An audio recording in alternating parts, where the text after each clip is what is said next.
Thrive Scholars is a 6-year program for low-income, high-achieving students of color. A prospective student applies in their third year of high school, and if accepted will spend the summer before their senior and freshman year at top universities preparing for college. You often hear about low-income, high-achieving students of color on the news, but rarely do you hear about what they sacrificed for their success.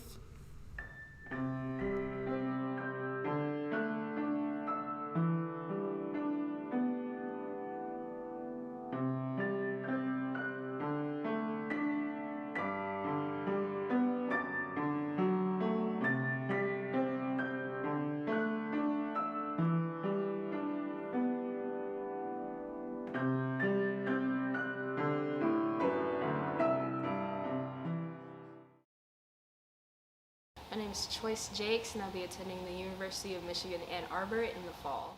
My name is Kamaya Wimbush-Klein, and I'm going to New York University in the fall.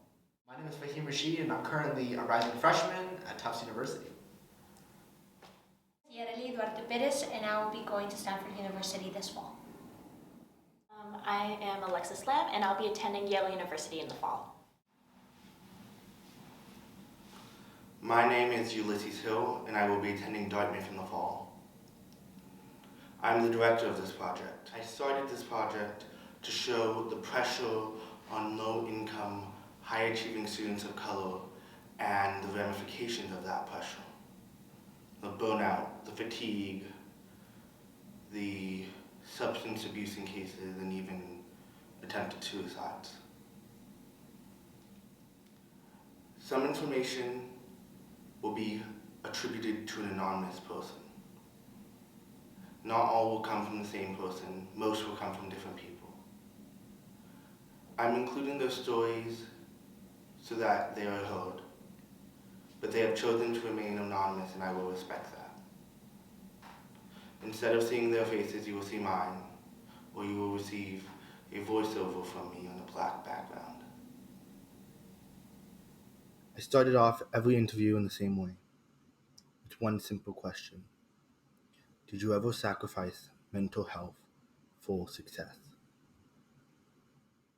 Yeah, all these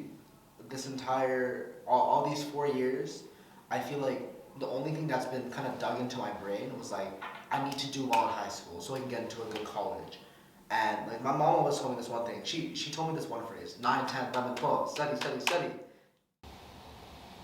Yes, but sometimes that wasn't a conscious decision. What do you mean by that?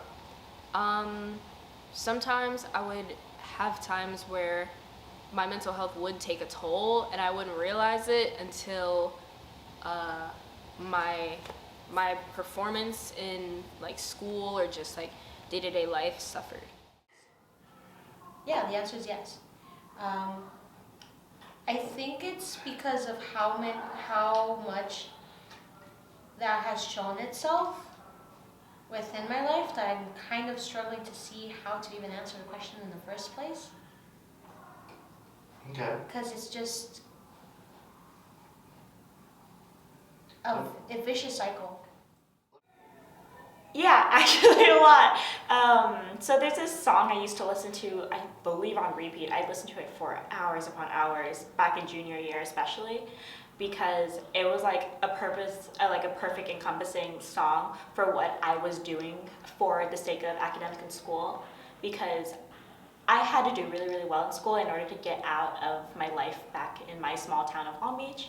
And so to be able to do that, I sacrificed a lot to be able to just get out there and go to the school I actually wanted, which is Yale. Of course, I've been attending there in the fall. I would not sleep, I wouldn't eat. I would push off a lot of my mental stuff and like kind of just compress it down, because I thought that was what it took in order to be successful and get to where I wanted academically. Yes, I have. And like both an educational standpoint, but also from like a leadership standpoint. So like education-wise, I mean, I have literally beaten myself down for educational success. I mean, I graduated class valedictorian. I've had like one of the highest GPAs I think my school has ever had.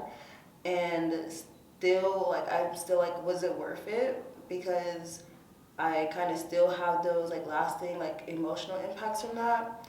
So like, I mean, sure, there's the simple things of would not like eat because I'm like focused on education, or like would not really sleep well, would get like a few hours of sleep, but also just the impacts of like dealing with like depression and being like, is this all I'm worth? Is this all I'm good for? So what? Who cares? They had to make sacrifices for their success. Even I find it hard to feel sympathy. And this is coming from someone who was damaged by the process. But my curiosity got the best of me, so I continued on with the project, and continued on with the interviews. The latter half of interviews I spent trying to figure out exactly how deep the trauma runs, and exactly how bad it got for people.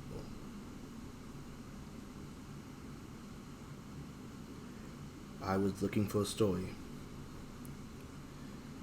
and I found everything I was hoping for.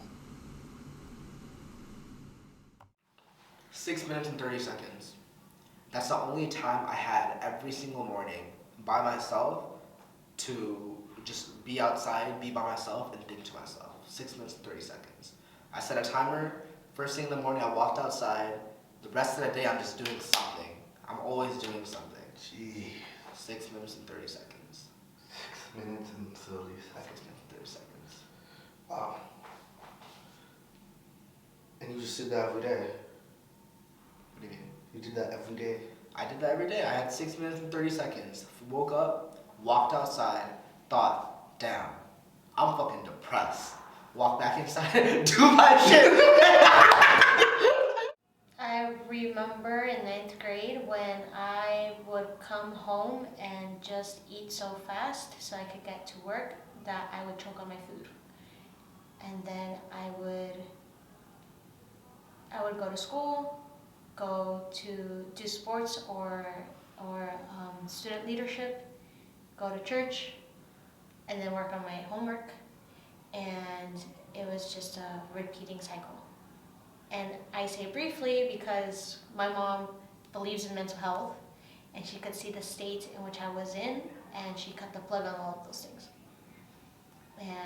But it's just a cycle of the overachieving as a student, because I kept doing it, and she kept cutting the plug on the other things. Until I finally reached a balance that I could comfortably handle, and then I would start teetering over the edge again.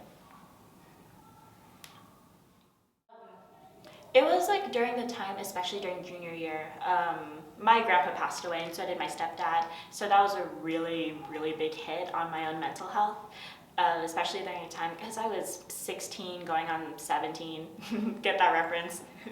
Sorry. It's like I was so young back then, struggling with the death of two father figures in my life. And doing everything for them. I did everything academically for them, was to, make them proud. I wanted them to see me graduate, see me go off to college, especially because they knew I wanted to do something big in my life, go to a big college, go to a big private school, stuff like that. And so as I kind of went on that little journey academically, trying to push myself to make them proud, because they're not going to be able to actually see me make that happen. It was a lot of things where I was like struggling a lot trying to keep myself motivated. It was more of a thing of like, what is this even for if they're not even here anymore to see me do it? It was like a thing of like, I'm so tired, why am I even doing this kind of thing?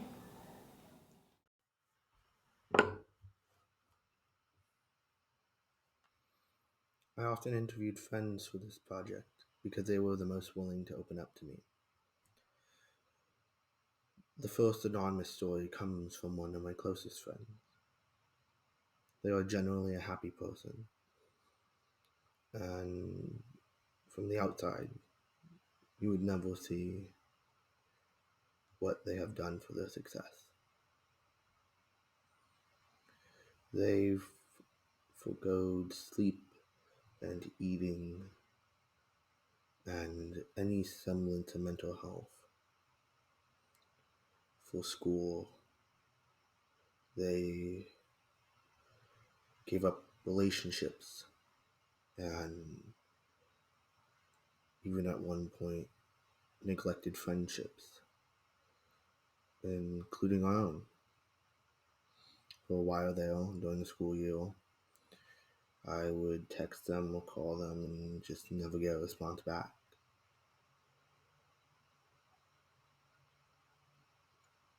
They told me the worst thing they did was rely on over-the-counter painkillers to get through the day.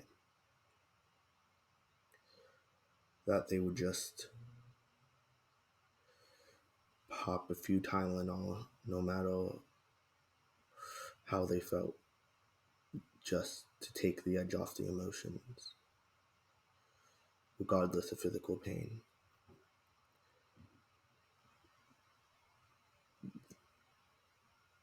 That was when I realized at this point that somewhere, even in the happiest and cheeriest among us, there is a core of trauma.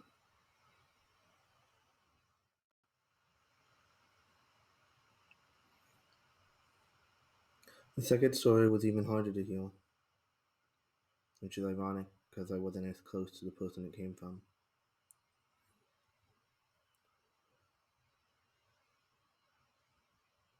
It was hard to heal because I saw myself in it. I saw the desire to push lines and see how far you could go before you break,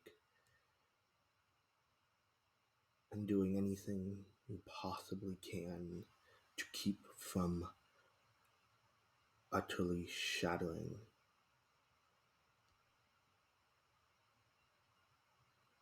They told me how they would drink copiously, chronically,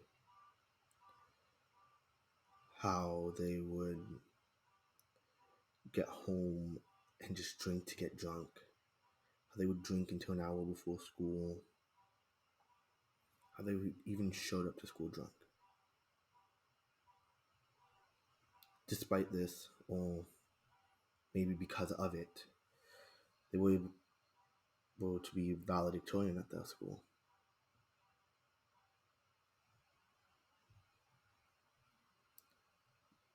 Which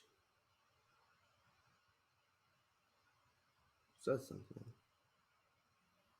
that we can be dying inside and still show up and outperform no matter what.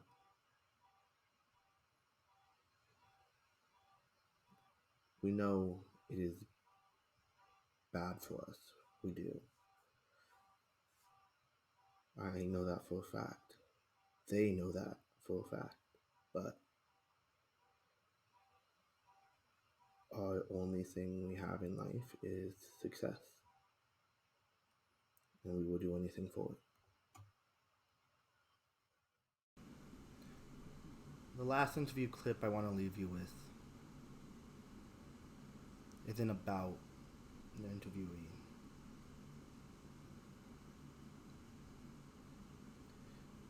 I asked a question to soothe my own soul.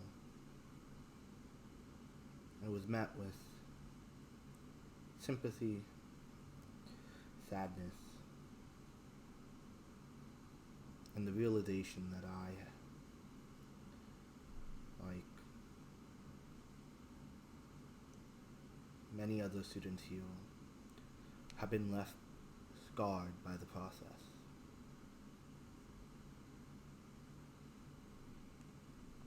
You're fine. I'll let you go now. Okay. I think that's it. Alright. Oh wait, did I ask you if it was all worth it? Which part? Everything, the work?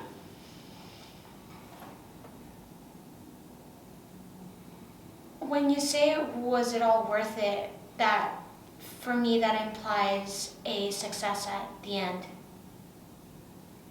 Something that you're reaching towards. You did reach towards. And I think that some aspects of it were worth it, some aspects of it were not. The self-discipline was certainly worth it because I learned what were the things that I valued. But the deprivation of self and taking care of myself was not worth it, will never be worth it. The deterioration of mental health is never worth it. The learning how to be a better friend was absolutely worth it. Learning how to be a better daughter, a better sister will always be worth it. If there's one thing that I always keep in mind is the relationships I have with others. Don't you think that the broad stroke, the sacrifice of mental health is never worth it? Never? If it leads you to understand the significance of it in the first place, then yeah. Really? What about for all the kids here? What do you mean? I've interviewed 3-4 people right now. Mm-hmm. 4, 5, including you. Mm-hmm. And 3 of them, and I would say myself, would say, we gave up on mental health not for ourselves, but for our communities, Mm-hmm.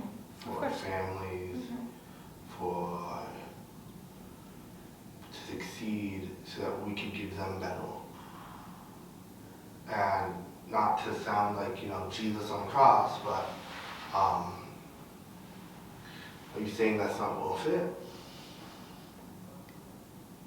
I'm saying that everybody values different things, and my mom and my dad always stressed for us that it was not worth it.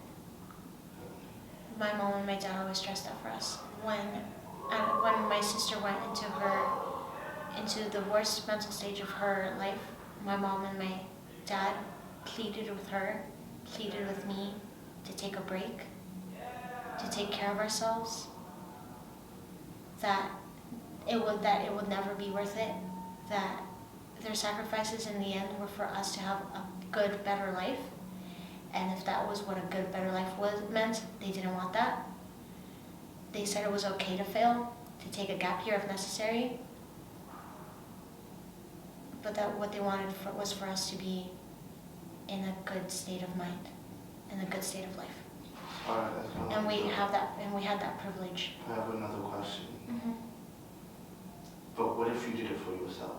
What if you did it so that you didn't have to hear the gunshots ring at night? What if you did it because you were tired of eating fucking toast for weeks straight? How are you sitting there saying that it's not worth your mental health?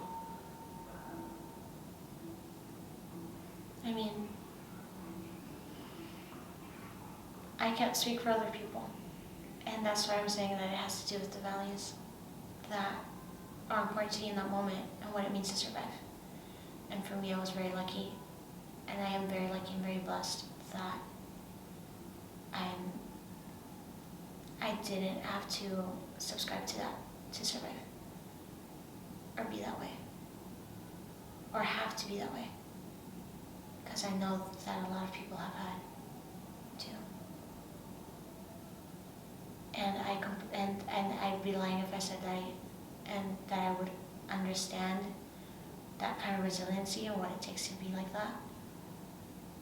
All I can say is that I deeply admire it, and that I'm deeply saddened by the fact that it had to be like that in the first place. And yeah. So, I'm not going to sit here and lie to you and tell you I don't have a dog in this fight. I'm the first to admit that my experience with school and my desire for success has in many ways left me with trauma. And I understand Thrive as a microcosm. Elite students from minority backgrounds, from low-income backgrounds, who face more pressure than your average student. None of that changes the fact that in 2021, 17.8% of black students had attempted suicide. That's a 2.7% increase from 2019, and a 9.4% increase from 2004. This upward trend doesn't just show itself with black students. It shows itself with all students. Obviously, we are doing something wrong. If we are leaving our youth to think the only option is suicide, then we have failed. And we must change something.